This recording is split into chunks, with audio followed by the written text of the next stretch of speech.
Ini hoax ini. Ini kena undang-undang ITE ini.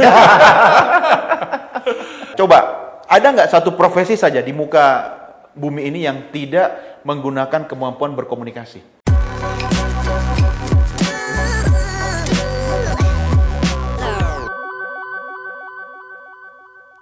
Bro Doni The Kaiser.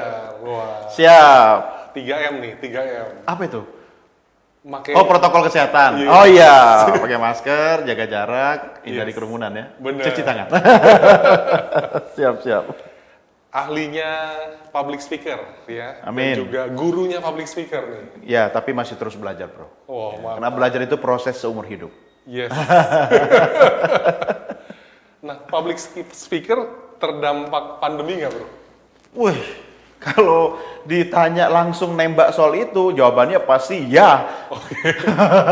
Tapi ketika satu pintu bicara tertutup, ada pintu lain terbuka. Jadi waktu kita semuanya bro ya, kan kita semua terdampak pandemi ya. Iya. Jadi COVID-19 memang masuk ke rumah kita tanpa diundang dan nggak kasih tahu, tiba-tiba aja. Tapi kita harus siap. Memang awal-awal profesi pembicara atau penampil, public speaker ya kan, itu memang sangat terdampak.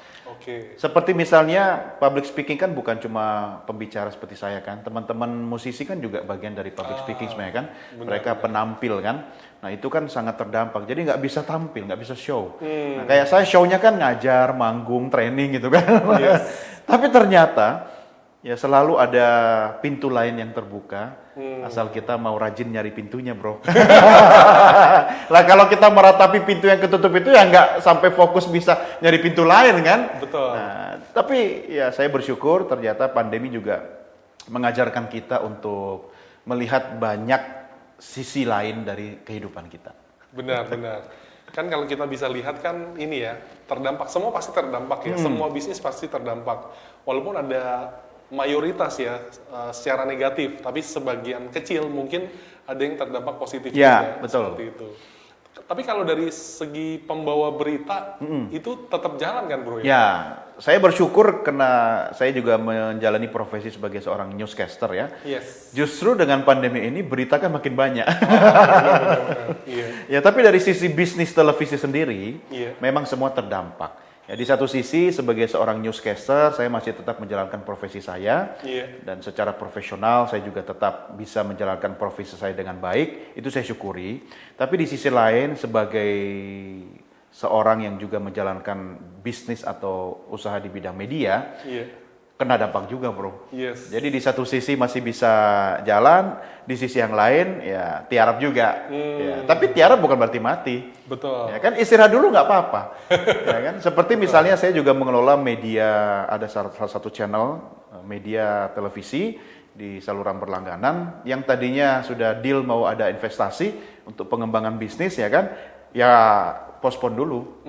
Ya kan? Benar. Ya, sedih juga sih bro, kan sudah punya rencana-rencana kan, tapi ternyata investor ini juga terdampak. Betul. Jadi artinya kita sama-sama masuk dalam suatu kondisi jadi korban ya kan, tanda petik ya, Iya. dampak dari COVID, tapi bukan berarti akhir dari segalanya. Betul. Ya, nikmati sajalah, toh seperti lagunya siapa ya, Krisya ya, badai pasti berlalu kan. Justru kalau kita dalam badai bro ya, kita nggak ngerasa loh kalau kita di badai. Kita itu kalau ngelihat orang dalam badai, kita yang dari jauh lihat, ih kasihan nih orang. Iya dia kena badai. Tapi ketika kita dalam badai, ya kita enjoy aja. Kan nggak ada pilihan selain menjalani aja. Asik. Itu kalau gue. Yes. Benar. Sebagian orang kan ada yang meratapi ya. Nah kalau bro bisa memaknainya secara positif ya. Ya harus. Itu kenapa bro bisa memaknainya secara positif bro? Ya banyak hal yang membuat saya akhirnya mengambil sikap seperti ini. Salah satu diantaranya teman-teman saya orang positif semua, seperti Bro Paulus ini. Ya, kenapa? Dan saya memilih teman, bro. Apalagi ketika kita lagi dalam pandemi. Ya saya nggak mau lah ngumpul sama orang-orang yang setiap menit mengeluh aja. Ya iya sama, gue juga kena dampak. Benar. Tapi ketika ngumpul sama orang yang isinya keluhan, kalau sudah habis mengeluh, menyalahkan orang. Benar kan? Kalau sudah semua orang disalahkan, pemerintah disalahkan. Semua pemerintah di negara di dunia ini disalahkan, Tuhan pun disalahkan. Habis waktu. Lebih baik saya kumpul sama orang-orang yang gimana nih orang masih bisa bertahan ya. Ya saya ikuti cara dia. Ya, saya juga kena dampak. Cuma saya tidak menangis di media sosial. Kalaupun saya harus menangis, itu adalah hak prerogatif saya dengan Tuhan. Hak eksklusif saya. Saya menangis saja dalam doa. Saya menangis di dalam ibadah saya gitu kan. Biarin kok orang Tuhan-Tuhan saya kok. Ya saya nggak mau nangis di medsos kemudian saya mention ke teman-teman, ya kali Tuhan punya medsos sampai jawab doa kita di Instagram. Ya itu cara saya, bro. Betul. Jadi saya jaga biar pikiran saya tetap waras. Itu yang paling penting. Karena kalaupun kita sudah kehilangan segala-galanya, sebenarnya kita tidak pernah kehilangan segala-galanya. Kita masih punya kewarasan, ya, kita masih punya diri kita ini yang harus kita syukuri. Kita masih bangun tidur sehat, bro. Ya, ada orang yang sudah nggak bisa bangun tidur. Ada juga orang yang bangun sudah pakai infus. Bahkan ada yang bangun mungkin sudah tidak di alam dunia ini. Ya, kita tidak punya alasan untuk tidak bersyukur. Ya, kemudian saya turun ya dari kamar, saya lihat anak-anak saya masih bisa tersenyum tertawa. Mereka kan tidak paham COVID. Tapi ketika saya lihat mereka tersenyum tertawa, saya sedikit happy. Kenapa? Wih, luar biasa. Ya, nggak apa-apa kalau orang bilang masalah gue gede, biarin, gue masih punya yang lebih gede, Tuhan gue lebih gede. Jadi saya apapun, saya coba lihat dari perspektif positif. Bukan berarti saya tidak kena masalah. Bukan berarti saya tidak pernah juga kena masalah. Sama bro, kita sama. Cuma cara kita menghadapi, melihat, dan menyelesaikan masalah harus berbeda. Yes, betul. Dan itu akan sangat, hasilnya pun nanti akan berbeda. Setuju. Betul. Karena kalau kita melakukan satu hal dengan cara yang sama, hasilnya pasti sama. Betul. Tapi kalau kita punya satu hal tapi kita lakukan dengan cara yang berbeda, hasil bisa berbeda. Yes. Itu bro yang saya alami. Saya kan tetap bisnis saya sama. Saya tetap menjalankan profesi saya di bidang communication and broadcasting. Cuma how to-nya, ya kan, cara jalaninnya beda. Dulu kalau misalnya mau ngamen nih bro, berangkat pagi, datang ke satu forum, ya kan, satu hari bisa 2 atau 3 forum, pulang malam udah capek banget. Sekarang bro, online, bahkan sehari bisa 5, benar, ya kan, tetap dibayar. Masa kita nggak bersyukur? Yes. Jadi apa yang saya lakukan? Saya ubah pola pikir saya ubah cara saya bekerja, dan saya menyiapkan infrastruktur khusus untuk mendukung profesi saya. Kalau dulu kan saya pasti siapkan semua untuk saya manggung, saya siapkan kendaraan yang mendukung aktivitas saya, perangkat kerja saya gitu. Oh sekarang enggak, satu kamar khusus saya bikin khusus untuk studio ngajar online. Asik. Benar. Seperti di sini, yang makin hari makin keren gitu kan. Artinya apa? Itu cara kita menjawab tantangan. Artinya lingkungan ya, tadi lingkungan sangat pengaruh ya, kemudian juga mindset kita juga pengaruh. Betul. Dan kita juga sendiri harus beradaptasi Pasti. dengan lingkungan. Iya. Sebenarnya ini memang Tuhan kasih pandemi juga suatu keadilan bro, karena yang ngalamin seluruh umat manusia equal, ya kaya miskin, ya muda kaya, semua ngalamin. Betul. Gitu. Ya. Setuju. Nah, ini suatu waktu untuk bisa mengevaluasi, kan kadang-kadang kehidupan kan udah kencang banget tuh bro. Ya. Ya, sebelum pandemi orang mungkin istilahnya pesawat itu terbang frekuensinya sehari itu udah berapa? Tiba-tiba silent ya. Dan jangan lupa bro, orang sangat materialistik. Yes. Dengan kehidupan yang sangat modern ini, sehingga mulailah melupakan bahwa di atas segala-galanya ada yang berkuasa atas kehidupan kita. Nah, itu yang saya ambil, ya kan? Jadi kalau gue kan badan gede nih, jangan GR, ada yang lebih besar yang menguasai kita. Nah, gue sudah merasa misalnya punya segala-galanya, punya bisnis yang jalan. Ini yang lebih parah nih bro, gue nyiapin backup dari backupnya backup plan gue. Wow. Kena badai juga. Ibaratnya selama bertahun-tahun gue menikmati hasil smart work gue kan. Gue kerja keras di profesi gue dong. Dan gue juga berpikir gue harus kerja cerdas. Jadi gue yang ngatur waktu gue kerja. Tapi ternyata saya bersyukur. Ketika Tuhan memberikan COVID, Tuhan sedang mengajarkan kepada kita untuk, jangan lupa, aset utama yang dimiliki manusia sebenarnya ya bukan cuma kapital atau materi, tapi ini dan ini. Habis gue bro. 2 bisnis utama saya dan 1 bisnis yang dijalankan oleh istri itu juga kena badai. Dan di saat itu saya menikmati suasana beberapa hari untuk merenung. Yes. Ya, dan salah satunya adalah ketika bisnis yang kemudian istri saya jalankan dengan mitra kerjanya tidak berjalan dengan baik, dan itu memberikan dampak kepada jaring pengaman dari jaring pengaman investasi. Bayangin bro, udah lapis keduanya kena. Ya, mau marah istri sendiri. Ya kan? Mau sebel istri sendiri. Akhirnya saya sebenarnya sedang belajar bagaimana cara Tuhan menyayangi kita. Dan itulah saya jawab dengan, oh ternyata Tuhan ngasih tahu saya. Yang lebih mahal itu bini lu, bukan investasi lu yang gak balik. Bertahun-tahun bro menikah dengan istri yang sama, ya. Baru saya sadar, mudah-mudahan dia nggak nonton ya, takut kegeeran gitu kan. Baru saya sadar ya, selama ini mungkin saya mengejar hal yang salah. Ya, saya pikir keluarga saya bisa bahagia dengan saya berinvestasi untuk mengamankan operasional hidup saya dan keluarga. Tapi ternyata Tuhan mengajarkan saya melihat dari sudut pandang yang berbeda. Ya, saya kehilangan banyak dalam pandemi ini, tetapi saya tidak pernah kehilangan kesadaran, kewarasan, dan hati, dan tentunya keluarga saya. Itu yang saya sadari bro. Nah, saya langsung bersyukur pada Tuhan. Uang masih bisa dicari. Kenapa Tuhan masih beri saya kesehatan? Ya kan, saya harus bersyukur. Dan saya bersyukur bahwa saya termasuk orang yang jarang sakit. Berarti pesan Tuhan adalah lu harus kerja lebih rajin, lebih keras gitu kan. Kenapa? Karena aset utama saya adalah keluarga saya. Dan itu masih Tuhan jaga. Itu dia bro. Yes. Nah itu peninggalan pandemi itu nantinya yang justru penting ya. Betul. Yaitu waktu manusia untuk merenung apa yang sungguh-sungguh bernilai. Iya. Apa yang benar-benar berharga ya. Ya bayangin aja bro, gue marah sama istri gara-gara gagal investasi. Ya bukan gagal investasi jalan, tapi kemudian kena COVID kan. Akhirnya tidak sesuai ekspektasi. Tapi kan gue tiap hari tidur sama dia. Masa kalau gue lihat muka dia, gue naik darah? Artinya apa? Ini salah, tidak sehat. Masa saya harus hadap tembok, sementara dia adalah orang yang akan saya lihat seumur hidup saya. Nah, saya mulai analisa. Dan saya belajar memaafkan diri saya lah, bukan diri dia. Karena ini sumbernya di saya kan. Dia pun tidak mungkin sengaja melakukan itu kan. Namanya orang belajar bisnis bro, ya kan? Kayak saya juga dulu kan sudah bangkrut berkali-kali kan. Nah, sekarang Tuhan mengajarkan saya lewat istri saya. Dan sebenarnya itu bukan pelajaran istri saya.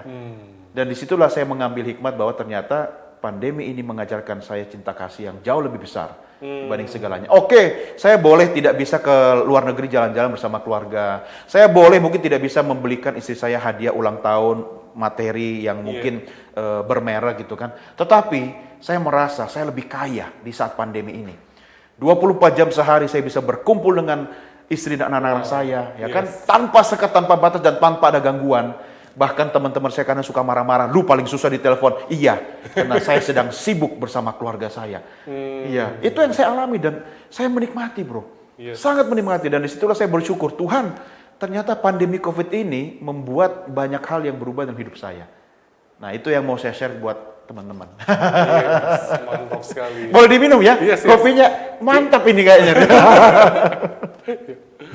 Ya itu bro, makanya pandemi ini kita tidak sendiri. Kita bisa ngobrol kayak gini aja ya, menikmati minuman bersama-sama. Itu juga sesuatu yang sangat dirindukan bro. Iya, betul. Walaupun ada kebiasaan-kebiasaan baru ya bro.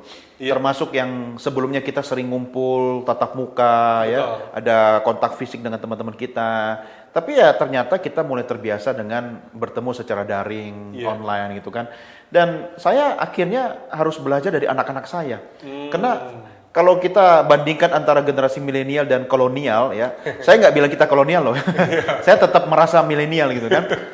Artinya apa? Banyak hal yang generasi milenial itu kan sangat adaptif ya. Mereka cepat sekali gitu kan. Nah kalau orang kayak saya kan mungkin karena sudah merasa sudah menguasai ini, kemudian sudah mulai malas gitu kan.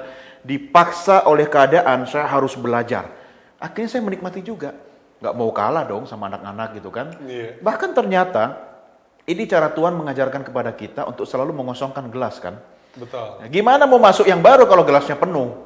Ya kan? Gimana gue bisa dapat pelajaran baru kalau di kepala gue selalu merasa, saya ini 30 tahun jadi broadcaster, saya ini editor in chief, saya ini CEO gitu kan, ya. Tapi kan dunia terus berubah gitu kan. Daripada gue masuk museum, gue nggak mau, ya kan? Ya gue coba adaptasi, ya kan? Semampu gue, semaksimal gue, Yang penting gue masih bisa menjalankan profesi dengan baik gitu kan. Seperti sekarang dunia televisi. Ada yang mengatakan bahwa ini adalah senjakala televisi. Betul.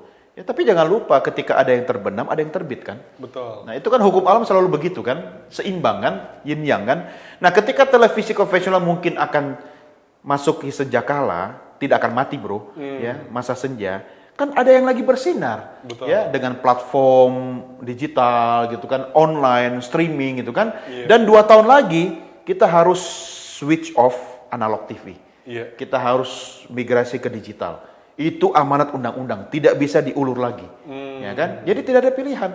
Kalau saya mau bertahan di dunia di profesi saya sekarang ini, saya harus berubah. Karena kalau tidak, saya pasti akan jadi patung penonton. Betul. Bayangkan setiap tahun banyak generasi muda kita lahir dari institusi pendidikan broadcasting, ya kan? Kalau saya tidak adaptif, tidak adaptasi, kemudian saya bisa apa? Contoh sederhana, mereka menggunakan perangkat sudah canggih. Ya, kalau saya tidak tahu pakai aplikasi saya aja, gimana saya bisa bertahan di profesi saya ini gitu kan? Nah, salah satunya itu bro, yang memaksa saya untuk terus belajar. Bahkan di pandemi ini, saya ada sekolah lagi sebenarnya. Wow. Ya, saya ambil studi lanjut lagi di bidang yang baru, di luar bidang yang saya tekuni selama ini. Jadi saya belajar ilmu baru, formal, saya ambil studi lanjut lagi gitu kan. Kalau selama ini saya jalani bidang communication, ya kan, bidang broadcasting gitu kan, ya bahasa Prancisnya sudah hatam lah gitu. Walaupun terus belajar gitu kan. Saya men-challenge diri saya sendiri, ya, tanpa perlu gebar-gebor, saya daftar kuliah lagi, ya, ambil studi lanjut, saya belajar lagi. Dan doakan bro, mudah-mudahan dalam waktu 1 semester lagi saya wisuda lagi. Cepat bro. Iya, ilmu baru tapi ya. Boleh tahu nih ilmu barunya apa? Kasih tahu nggak ya? Jadi malu saya, karena bro ahlinya. Nanti aja deh bro. Karena itu bukan tujuan saya cuma belajar. Okay. Kecium sih kayaknya.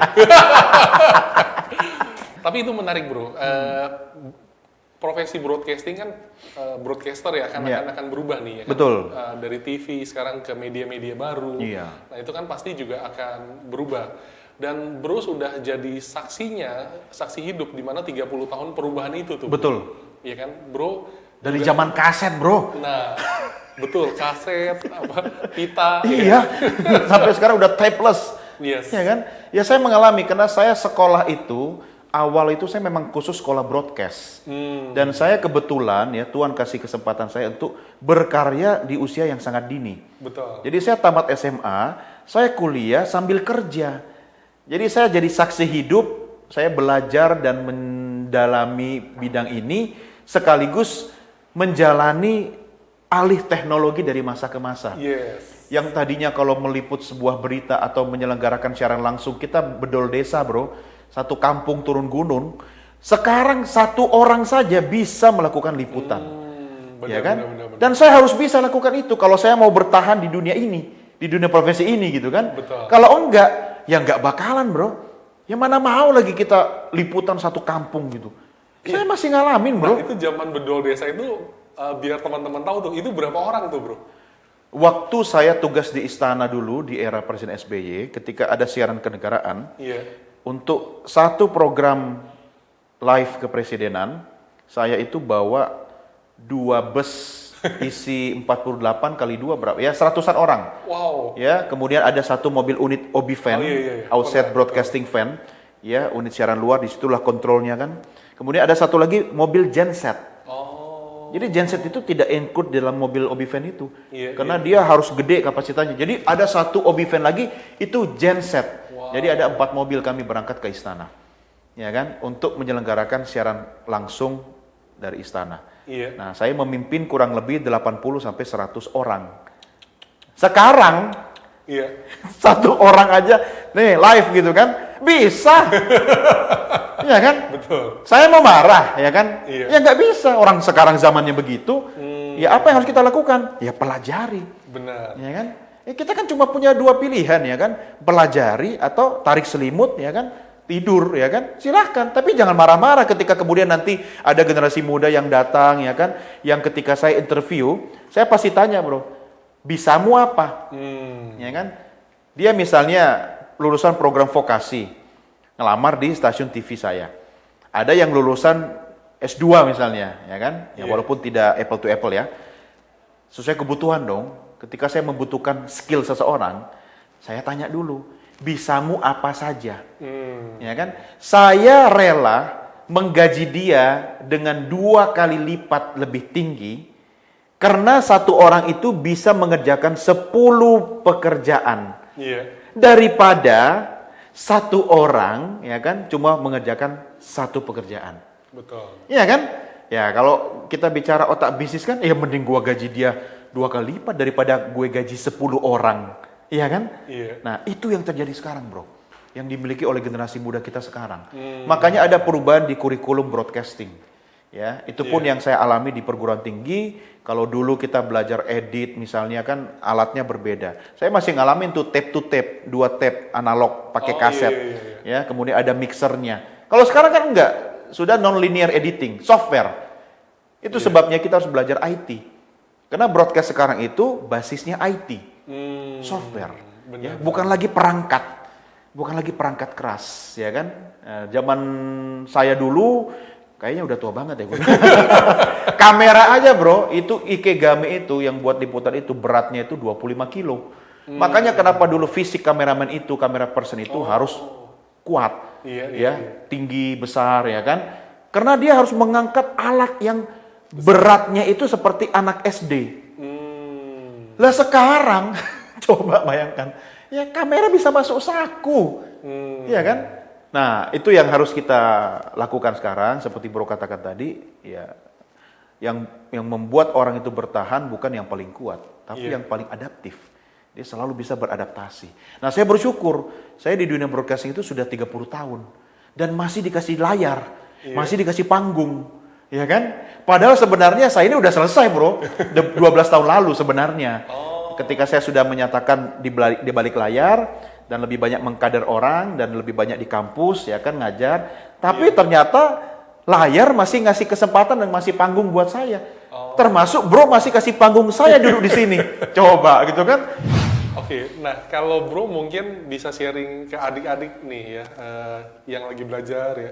Termasuk saya kan juga adiknya bro. Ini hoax ini.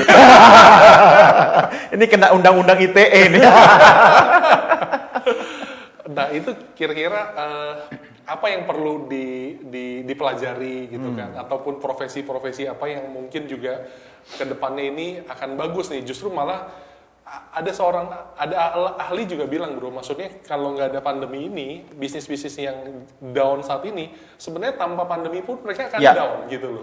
Justru ini hanya mempercepat aja dan menyadarkan gitu loh. Kalau nggak ada pandemi pun kamu juga bisa jadi down misalnya. Nah untuk itu kita kan pasti harus menyiapkan diri dong, ya kan, untuk yang akan berikutnya nih tahun 2021 nih, dan juga ke depannya teknologi juga akan makin canggih gitu kan. Ada clue-clue nggak bro, kira-kira apa nih yang perlu dikuasai ya, skill-skill apa seperti itu bro? Pasti kita akan berubah. Yes. Pasti, nggak ada apa ya istilahnya pilihan lain, tidak ada jalan mundur, ya kan? Nah, kalau saya percaya bro, semua hal akan terkait dan didukung oleh teknologi. Apapun profesinya, selama kita bisa kaitkan dengan teknologi, ya, kita masih bisa bertahan. Mungkin ada yang pernah bilang misalnya, sekretaris ya profesi yang tidak akan lama lagi. Ya kan sudah digantikan dengan perangkat teknologi gitu kan. Saya juga sudah nggak minta tolong sekretaris bro untuk booking tiket.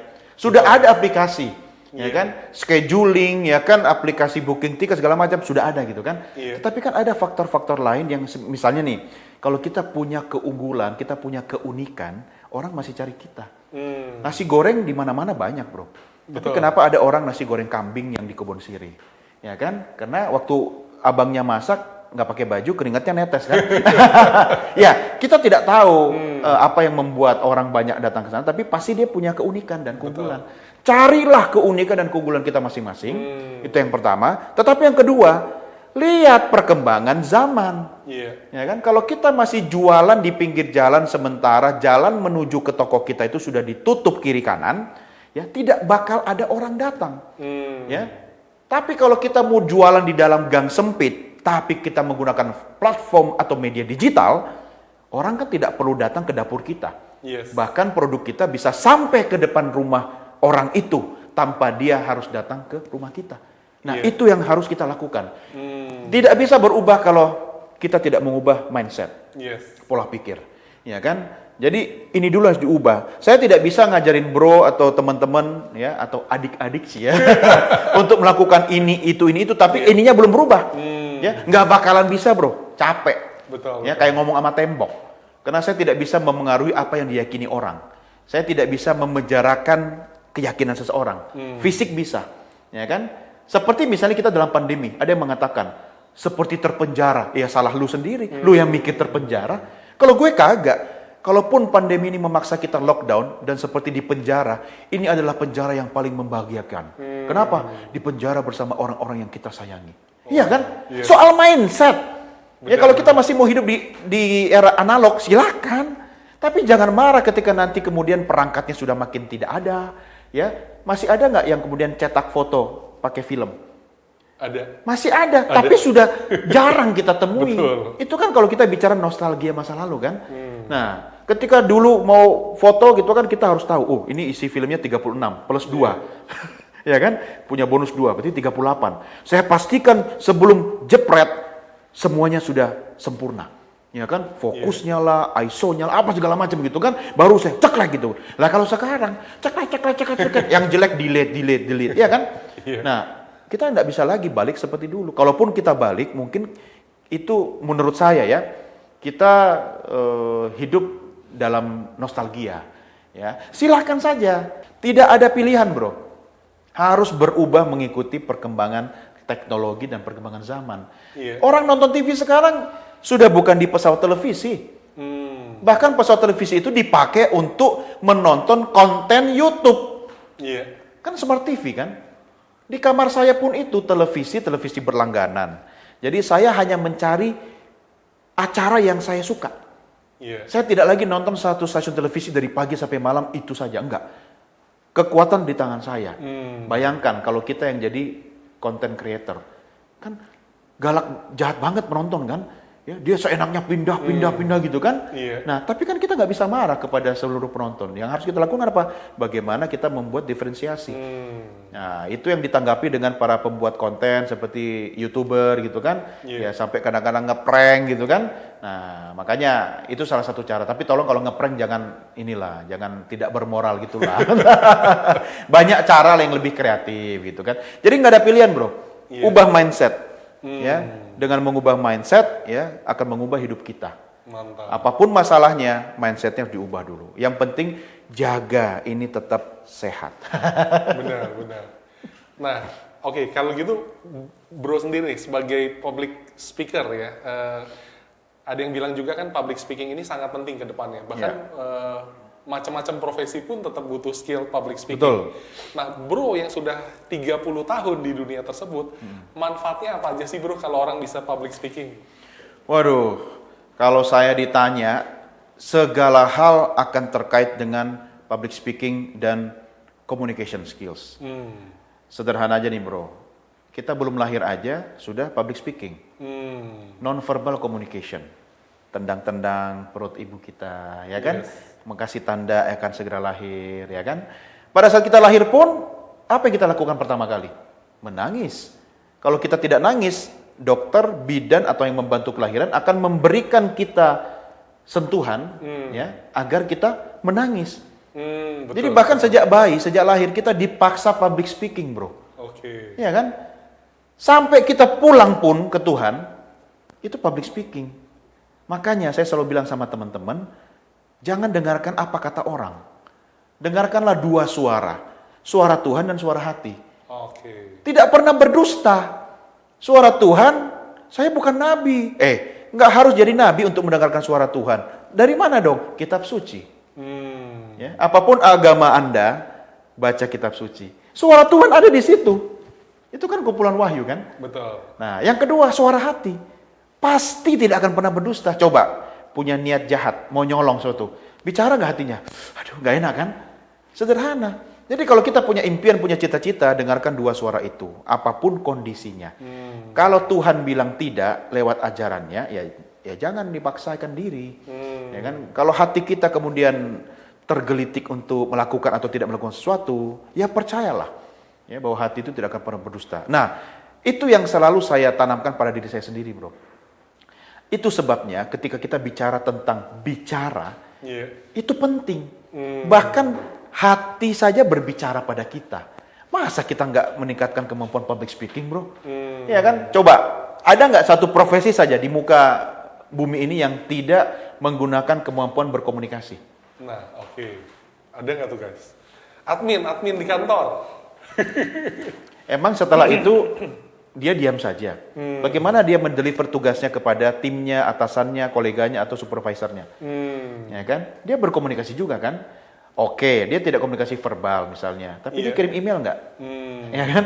Justru data yang dia input itu kan bagian dari komunikasi. Betul. Bagaimana saya bisa tahu laporan bulan ini kalau tidak dari data yang diinput oleh admin saya misalnya? Ya kan? Itu cara dia berkomunikasi. Semua bro, cuma memang bedanya ada verbal dan non verbal. Ya kan? Orang bilang pantomimer. Ya kan, dia nggak ngomong. Iya, tapi itu kan non verbal communication. Betul. Kita di kafe misalnya, bro, lagi hiruk pikuk suasana tempat dugem misalnya, mau pesan minum, emang kita pakai toa? Enggak dong, non verbal dong. Ya, tinggal kasih kode atau nyalin korek gitu kan, datang petugas, mau minum apa pak? Gitu kan? Betul. Hampir semua. Ya, selama kita masih hidup di muka bumi ini, sampai nanti kita kembali kepada Tuhan, kita kan juga akan ditanya kan, apa yang sudah kau lakukan selama hidup di dunia? Komunikasi. Nah, itu sebabnya, bro. Menjawab tantangan era new normal, saya memberanikan diri bersama teman-teman di Communication Academy. Kita bikinlah satu program namanya Digital Public Speaking. Ya kan? Ya, orangnya disebut Digital Public Speaker. Nah, kemudian kami bikin program Certified Digital Speaker, ya kan? Program-program yang sebenarnya itu yang saya katakan tadi, bro. Ketika satu pintu tertutup, ada pintu lain. Betul. Karena kan bertahun-tahun saya atas nama asosiasi menyelenggarakan sertifikasi public speaker. Kena COVID, nggak bisa. Karena itu harus tatap muka. Pertemuan secara offline kan. Betul. 1 tahun nggak bisa ngapa-ngapain, ya bikin dong. Kan sekarang public speaking juga masuk di era digital. Banyak perubahan dan penyesuaian. Seperti kalau misalnya orang berbicara di panggung, itu kan pasti caranya berbeda ketika dia berbicara di depan kamera. Ya kan? Kemudian ketika dia menjadi seorang digital speaker, platform yang digunakan apa? Beda-beda. Misalnya contoh, pakai media sosial. Media sosialnya apa? Twitter. Twitter sudah bisa teks, foto, dan video kan? Nah, beda ketika dia menggunakan Instagram. Instagram mengunggah video 1 menit. Lewat 1 menit dia masuk ke IGTV. Ya kan? Pahami dulu karakter dari media sosial tersebut. Sehingga jangan sampai kita menggunakan media sosial Twitter tapi kontennya karakternya Instagram. Ya kan? Nah, dan ini hanya terjadi di Indonesia. Orang Indonesia ini kan warga plus 62 ini kan sangat luar biasa kan, bro? Coba pakai Twitter tapi upload video. Kemudian Instagram, upload video dan foto, tapi captionnya kayak tesis. Merasa nggak? Bahkan bersambung di kolom komen. Ya kan? Lah kenapa tidak bikin website saja? Ya karena pengguna medsos itu banyak. Betul. Nah silakan, tapi ketika kita membuat konten, seperti kita ngobrol sekarang ini, kalau kita upload di Instagram tentu memiliki keterbatasan. Makanya platformnya paling cocok YouTube. Ya kan? Dan YouTube orang paling lama nonton berapa menit? Ya nggak mungkin kan pegang handphonenya itu sampai 10 menit, 1 jam gitu kan? Pegel bro. Nah itu yang saya katakan tadi, semua mengalami perubahan. Semua mengalami penyesuaian. Itu sebabnya kita harus berubah. Makanya ketika teman-teman public speaker sebelumnya menjalankan aktivitas public speaking seperti di atas panggung, ya kan? Sekarang eranya udah beda. Kita harus belajar digital public speaking. Coba bro, saya biasa ngajar di kelas, isinya anak komunikasi itu 30 orang satu kelas, tapi suaranya kayak 300 orang kan? Tiba-tiba ngajar online. Ya kalau kita nggak bisa jaga mood, kita cuma lihat nama, ya kan? Kadang-kadang mereka pasang foto seolah-olah hidup gitu kan, camnya nyala gitu kan. Ada juga yang, Pak, sorry Pak, saya paketnya akses internetnya terbatas. Kalau saya pasang video nanti nge-lag gitu kan. Ya sudahlah, kita juga nggak tahu dia bener apa bohong gitu kan. Bayangkan bagaimana tantangan buat kita sendiri ketika mengajar di depan satu alat, depan satu gawai atau komputer yang kita hanya bisa melihat kotak-kotak kecil dengan untayan nama. Entah nama asli, nama panggilan ya kan, kadang-kadang nah gitu kan. Jadi tantangannya bukan cuma mereka, kita juga. Dan itu yang harus kita pelajari, bro. Dan tidak akan pernah habis. Ketika nanti new normal dengan kebiasaan baru ini, kita sudah dengan digital, tapi ada lagi platform baru, ya kan? MC sekarang sudah bisa bekerja. Penampil musisi sudah bisa, ya kan? Konsernya lewat online gitu kan? Betul. Artinya apa? Selalu ada cara, Iya. ya kan? Jadi jangan khawatir lah. Ya, seperti kata sahabat saya, mungkin bro pernah dengar ya. Kalaupun kita mendapat masalah, itu kan cuma sementara. Pasti akan hilang kan? Nah, kalaupun kita lagi dapat kesenangan, itu juga sementara. Pasti akan lewat kan? Betul. Jadi kalau kita lagi di tengah badai, tenang saja. Badai pasti berlalu. Betul. Tadi justru timbul ya channel-channel baru, cara-cara baru ya. Itu yang akhirnya membuat ya kehidupan ya, kualitas dan juga melalui inovasi itu kan terus akhirnya manusia terus berkembang ya, bro. Setuju. Berevolusi ya. Berevolusi. Bahkan berevolusi. Betul. Ya. Oke, mungkin ada pesan terakhir, bro, buat teman-teman kita. Pesan terakhir dalam hidup dunia atau apa? Dalam konten ini. Agak shock gue, bro. Ya, saya sebenarnya tidak ingin menggurui teman-teman, ya kan, tetapi saya cuma mau berbagi pengalaman saja. Yes. Yang saya yakini bahwa manusia itu adalah ciptaan Tuhan yang sangat-sangat luar biasa dan kita tidak punya alasan untuk tidak bersyukur. Yes. Saya tidak bicara COVID dulu, bro. Apapun kondisi kita, teman-teman, syukurilah. Kalau kita nggak pandai bersyukur, kita akan disyukur-syukuri orang lain. Kenapa? Karena kita sangat jauh lebih baik dibanding orang lain, ya, yang walaupun ya kan kita sedang dalam masalah, tetapi kita masih bisa ketemu, ya kan? Kita masih bisa tersenyum, tertawa, dan paling tidak, teman-teman sekalian, saya mengajak kita selalu melihat dari perspektif positif saja. Ya, memang hidup ini kan seimbang, pasti ada hitam putih gitu kan. Tapi otoritas hak ada di tangan kita. Saya mau melihat hidup saya sebagai apa? Ya, memang tidak ada yang sempurna, ya kan? Tetapi ya itulah yang membuat hidup kita sangat sempurna. Ketidaksempurnaan itu, benar, gitu kan? Jadi apapun masalahnya, sahabatku sekalian, mau COVID ya kan, atau Anda adalah masalah pribadi, selalu bersyukur. Kemudian yang kedua, ubah mindset. Mungkin bukan pemandangannya yang jelek, tapi jendelanya yang belum dibersihkan. Karena kalau hati kita ini masih diliputi kekotoran, apapun pasti jelek, bro. Ya, saya kalau sudah sirik sama bro, ya kan, diajak ngomong apapun, saya pasti, alah, ya kan? Jadi hatinya dibersihkan dulu. Ya, dan kadang-kadang Tuhan mengirimkan orang dalam tanda petik yang kita anggap sebagai orang jahat itu, sebenarnya memang peran dia seperti itu. Hanya untuk mengajarkan kita melihat dari sudut pandang yang berbeda. Ya kan? Kayak Tuhan kasih COVID kan? Sebenarnya kan Tuhan sudah kasih tahu sejak dulu-dulu kala. Lu belajar cepat dong. Ya, lu harus beradaptasi. Benar. Kan tadi bro katakan, kita dipaksa oleh COVID, tapi akhirnya kita bisa new normal. Ya kan? Masa harus ada COVID dulu baru kita berubah? Nah itu sebabnya perubahan itu adalah sebuah keniscayaan. Hal yang harus kita lakukan. Kalau kita masih mau tetap bertahan dalam profesi kita, maka ubah mindset akan mengubah hidup kita. Itu bro. Mantap banget. Itu yang akhirnya membuat Bro Doni sampai 30 tahun ya, melewati semua masa ya, dan perubahan teknologi tadi, dan Bro Doni saya lihat memang sangat adaptif.